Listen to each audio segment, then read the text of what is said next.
Hey everybody, this is Mr. Storm and we are on video 8. In this video we are going to talk about settings. Now, this course looks different from the courses we've been playing around with. The reason why is because I wanted to pull in a course that was generated by Aspire so you can see the differences in the settings in there. And I can show you a couple things not to touch so that we don't have any issues whenever your courses are generated by Aspire. So just so you know, we have set up our system so that whenever the counselors build the course schedule in Aspire and students actually are populated into those courses in Aspire, then Canvas will grab those courses out of Aspire, build a course, a corresponding course in Canvas, and it will populate that course with students for you. So you shouldn't have to invite students into your course. You shouldn't have to go in and import your entire role. Everything should already import for you. And I will show you what that stuff looks like. So in this course, I want to take a look at the settings. So I'm going to go here to Settings. And in here, most of this stuff you're going to leave alone. You're not going to worry about it. You're not going to bother with it. You're not going to play with it at all. A couple things that you can do, though, is you can look here at this image. So this image is the actual splash image that shows up on the dashboard when you're looking at courses in the card view on the dashboard. This is the image that will show up in that section. So you can change it from here. You can click Choose Image. And then you can throw in your image, upload your image from your computer, and it will show up there. Oh, I went back too far. So the image, that's important. The name and the course code, leave these alone. These are generated automatically by Aspire, along with the SSID here. Sorry, the SISID. Make sure you don't touch this. Leave this alone. Time zone, you want to keep mountain time. If you have students that are taking this class outside of your time zone, then your time zone and their time zone is going to be different. Please don't play around with the time zone. Just leave it alone, because this is what determines if assignments are turned in on time or turned in late. Your sub account, again, leave that alone. Leave the term alone. Leave the start date alone. All this stuff, basically just leave this stuff alone. Yeah. Over here, we have sections. Now, this is a very important part of the course settings. Notice that I have, let's see, 1, 2, 3, 4, 5, 6 sections. So this was, I believe, 2018. And this is, 6 different class periods that I was teaching computer programming. The problem is these sections, when they get generated by Aspire, they come in as, computer programming 1, my name, and then period 1.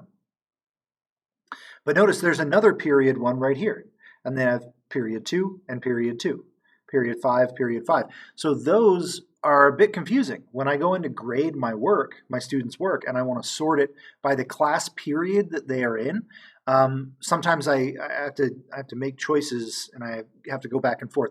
It's a problem. So here's something that I didn't know, but I found out about halfway through the school year last year, and I was like dumbfounded when I found this. You can actually edit the names of these sections here, okay? Now, it doesn't look like it's giving me the option because this is an old course that's out of, it's not being used anymore. And it's not going to let me delete sections if students are enrolled in them. But you can actually edit. If this was an active course, I can come over here and a little pencil icon would pop up, and I can change the name of this section. So I can go into this section, see the students that are in this section and go, oh, that's my A1 class. And then I can rename this to A1. So you can do that. Over here in navigation, this is important as well. So navigation is going to allow you to determine which of these options are available to your students. Notice that some of them have the eyeball turned off, which means my students won't actually see these options when they're signing into the course.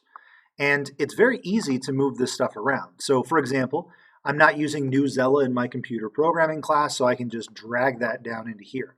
I don't want them to see rubrics or monitoring or reporting or Google Drive. I do want them to see their grades, but I want it to be up here under syllabus and maybe discussions. I'll get rid of that. It's my philosophy that the fewer options you give your students, the better you can direct their navigation through the course.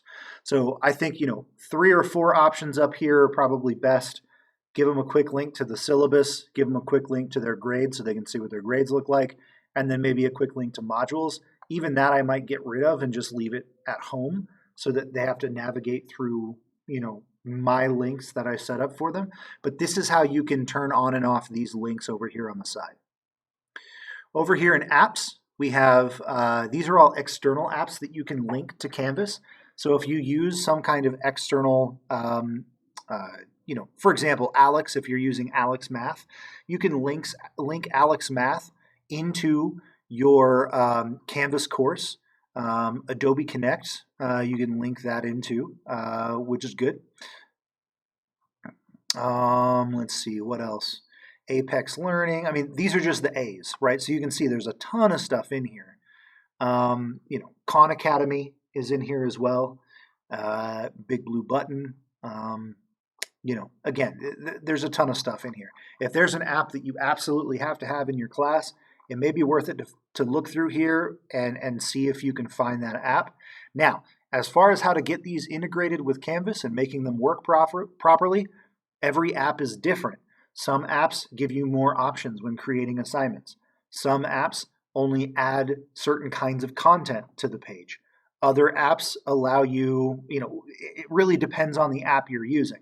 So I can help you in the sense that I can sit with you and we can explore it together, but I haven't used this too often. So if you have a question about it, I'm not a really authoritative source on any of these, but I will more than happily sit down with you and we can go through it together and see what changes are made by integrating some of these apps.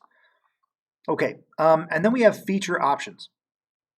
A lot of these are set by default by your Canvas administrators because we want certain things for our Canvas courses in Utah Military Academy.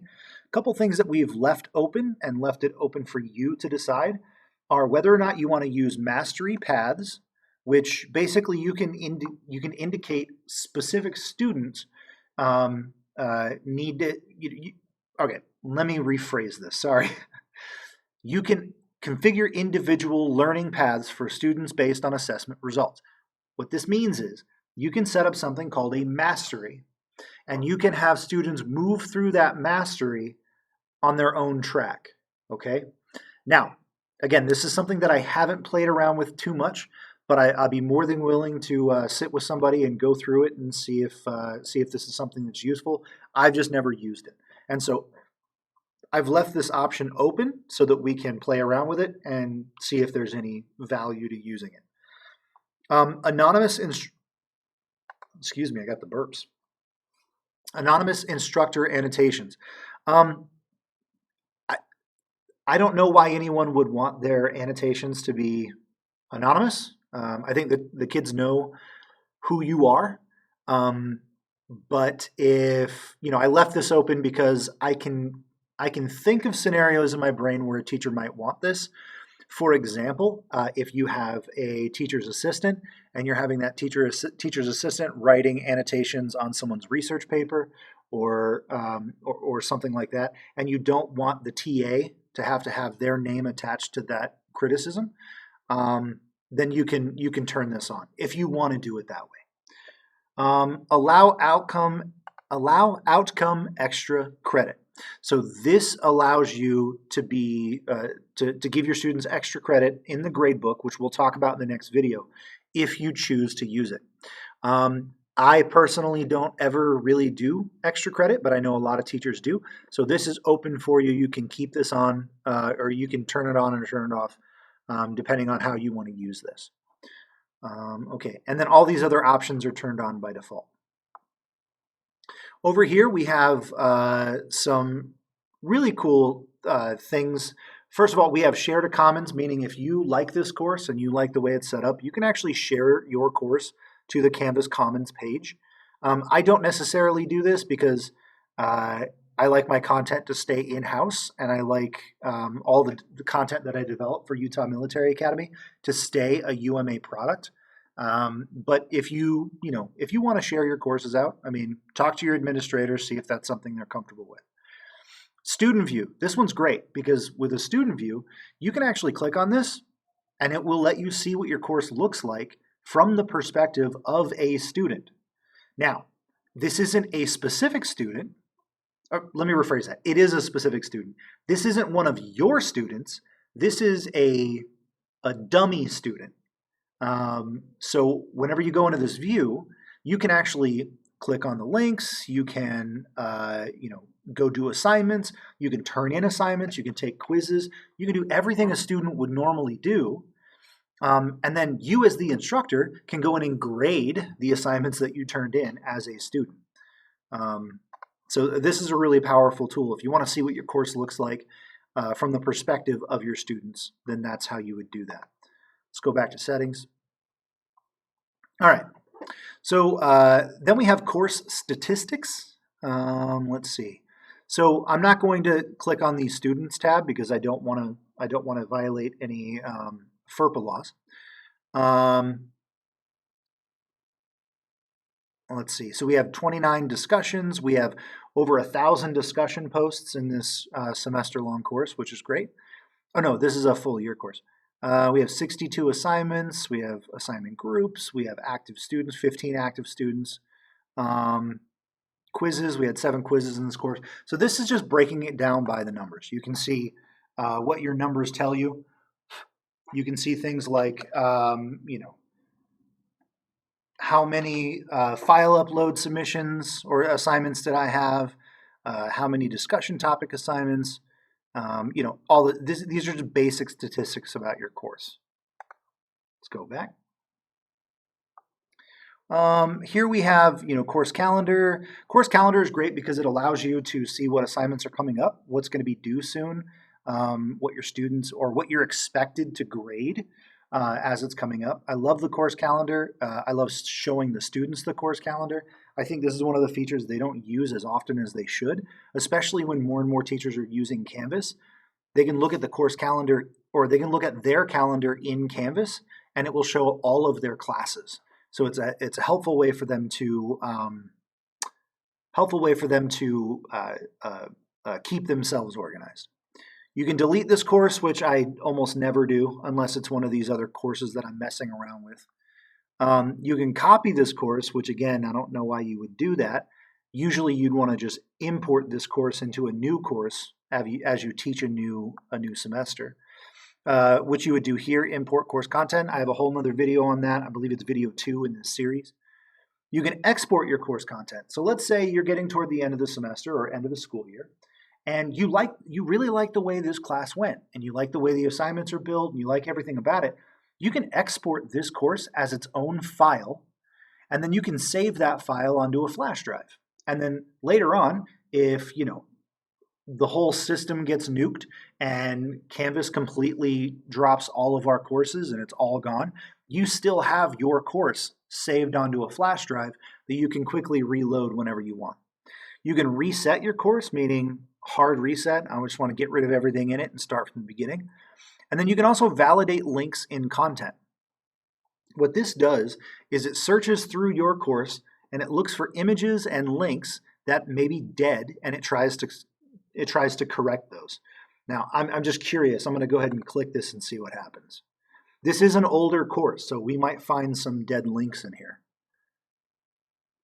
And this may take longer than I want, so I'll give it a couple more seconds, and if it doesn't pop up, then we'll move on. I'm honestly just curious. I don't even... Yeah, it's taking forever. Let's go ahead and move on. I mean, really, that's it. For settings, like there's really not too much to go into. One thing I can show you, though, and it's not in settings, it's actually in home. I can show you this button called New Analytics. New Analytics. This is, or let's look at Course Stream first. So I want to go to View Course Stream. Let's take a look there. Now, this is going to, yeah, it's an older class, so it's not going to work. Anyway, so in the course stream, if you have an active course where students are turning stuff in or looking at pages, all their activity would show up here, so you can get a quick glance at how students are interacting with your course. If we look at new analytics, this should give me a bunch of data. Let me see. That's not very good. Okay, so we have our average course grade right up there at the top. That's not great. And then you can see, where the individual assignments, where those grades kind of shook out. So, yeah, this wasn't a great semester, it looks like. So we had some high grades here in the middle. We had some lower grades here in the beginning. So as you can see, this is a great way for you to analyze your assignments overall and your teaching effectiveness, because I can see toward the end of the school year, grades started to dip pretty low. So maybe the content I was teaching that year, it got to be a bit too difficult for students toward the end. Here it looks like everything was humming along quite nicely. Kids were getting it. Started a little slow in the beginning, had a little bit of a dip. So this is a helpful tool for you to use, and you can also look at weekly online activity, meaning what students were doing from week to week. You can look at individual students and look at how much they were performing. Now, obviously, nothing's here because this course was from 2 years ago. But again, this is really, really helpful. You can download a CSV file of all this information so that you have it at your fingertips and you can play around with the data.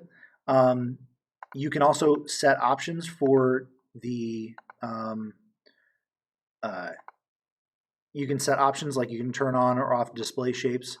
So there's all kinds of stuff you can do. Play around with this. Once your course is active and students are actually doing things with it, play around with the analytics. That's going to help you figure out, am I doing a good job?